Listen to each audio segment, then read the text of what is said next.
The number everyone said was impossible has just been reached. Leaked reports from inside the Senate confirm what Washington insiders thought could never happen. 67 votes to convict have been secured, not 66, not almost there. The exact threshold needed to remove a president from office. For weeks, political experts told you this was a fantasy. The partisan divide was too deep. Republican loyalty was unshakable. 17 defections?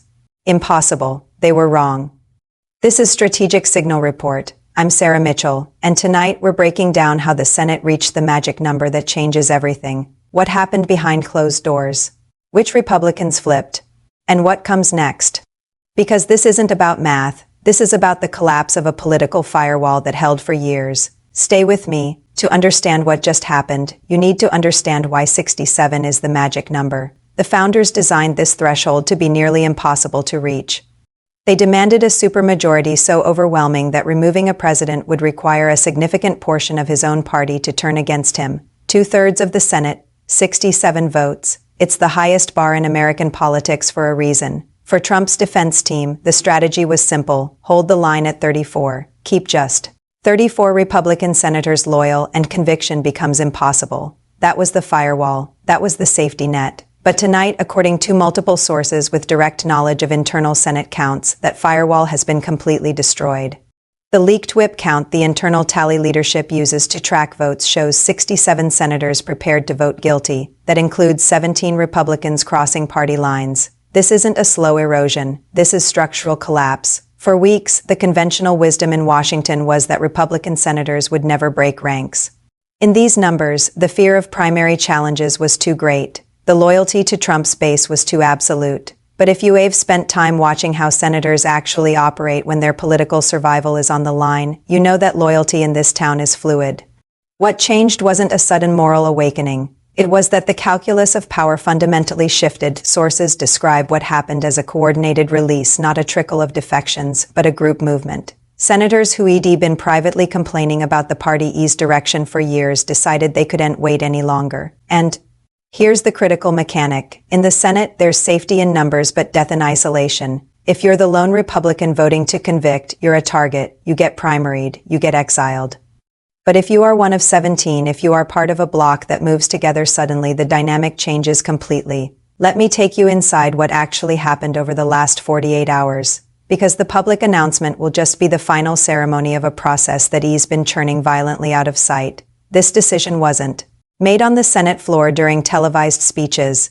It was made in private meetings, encrypted text messages, and hushed conversations in Senate elevators. The reporting coming out of leadership offices tonight describes what political insiders call a suicide pact strategy.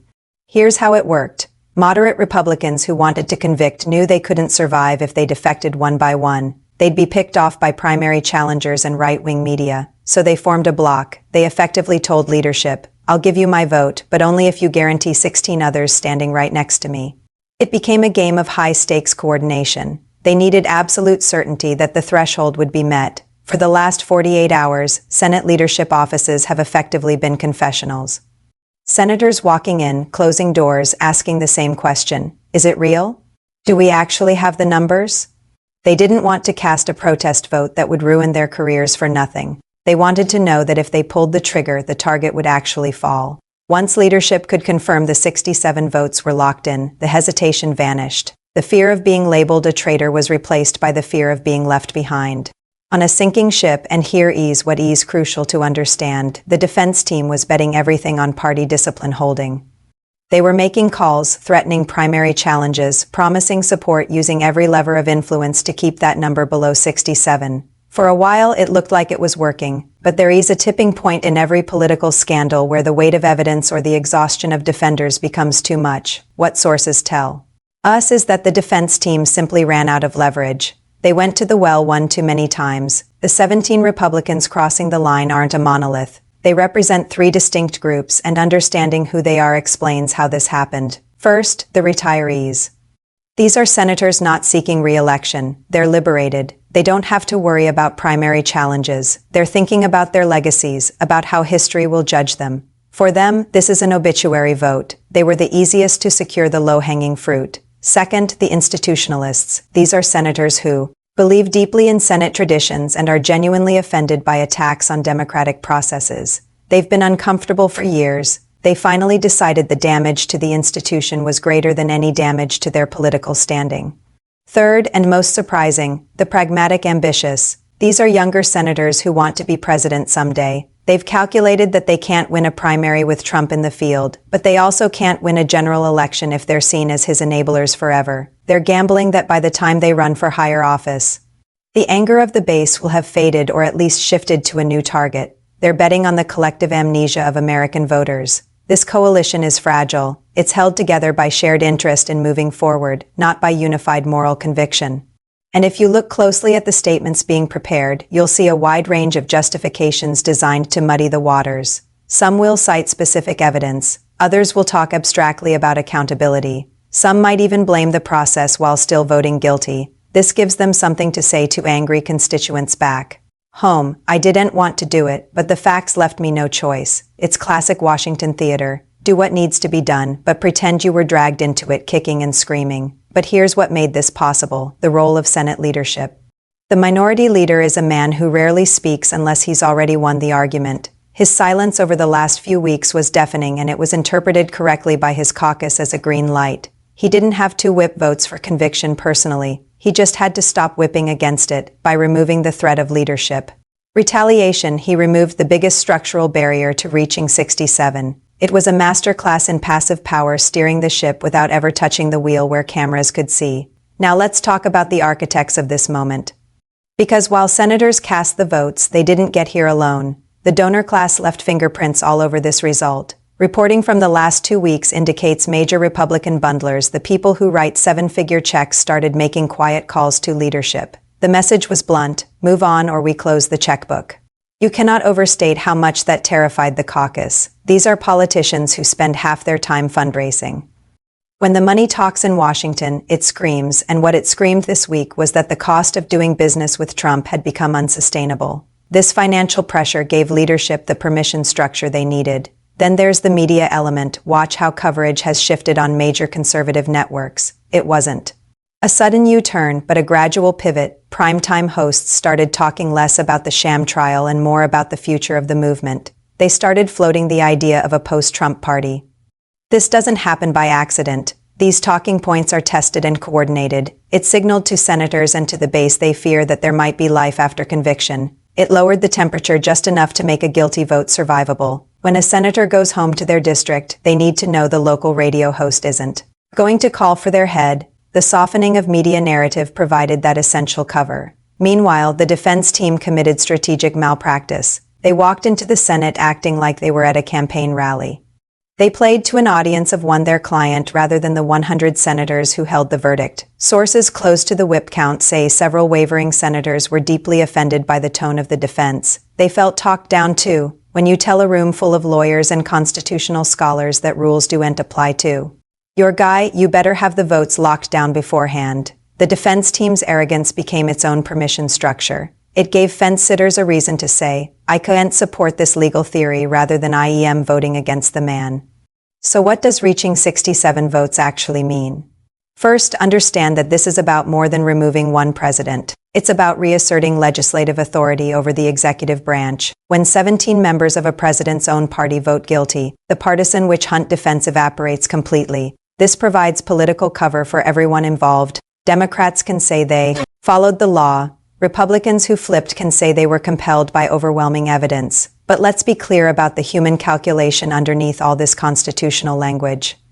The argument that finally moved holdouts wasn't about the past. It was about the future. It was the argument that the country simply couldn't afford another cycle of this specific brand of disruption. Staffers on the Hill describe a pervasive exhaustion and inability of government to function under constant chaotic leadership. That's hard for a politician to say publicly when their base is fired up, but privately it's a powerful motivator. The vote tonight is effectively a decision to reset the federal government's operating system.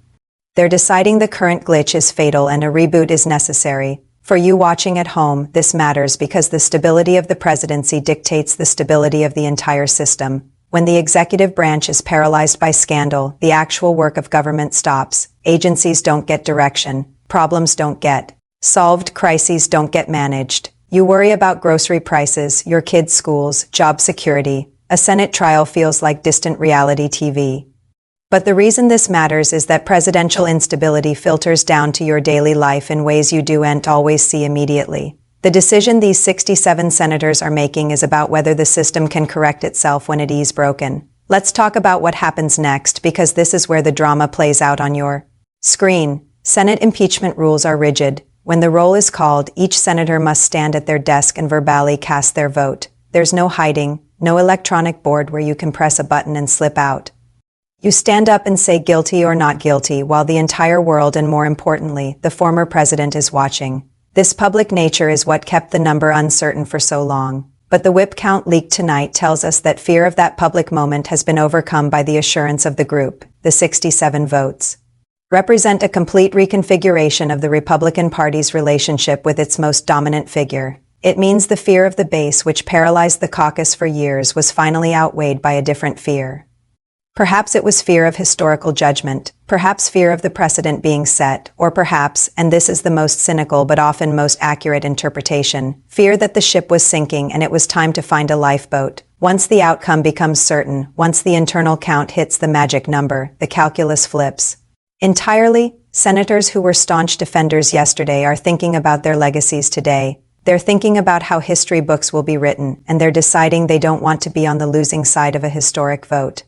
Tonight we've broken down how the Senate reached the number everyone said was impossible, 67 votes to convict. This wasn't a sudden moral awakening. It was a calculated collapse of a political protection system that defined Washington for years. 17 Republicans decided the cost of defending the indefensible had finally become too high. Whether this vote actually removes a president or becomes a footnote in a larger story, we're witnessing the legislative branch asserting its ultimate constitutional authority. This is the kind of deep political analysis you get every day at Strategic Signal Report. We don't just report the drama, we explain the power mechanics that drive real outcomes. Subscribe and hit the notification bell for daily briefings on the stories reshaping American politics. We post at AM and PM's. Comment below. Is reaching 67 votes justice being served, or is this a coordinated political coup? Your analysis matters. For Strategic Signal Report, I'm Sarah Mitchell. We'll continue tracking this historic moment as the final vote approaches. Stay informed, stay analytical, and we'll see you in the next briefing.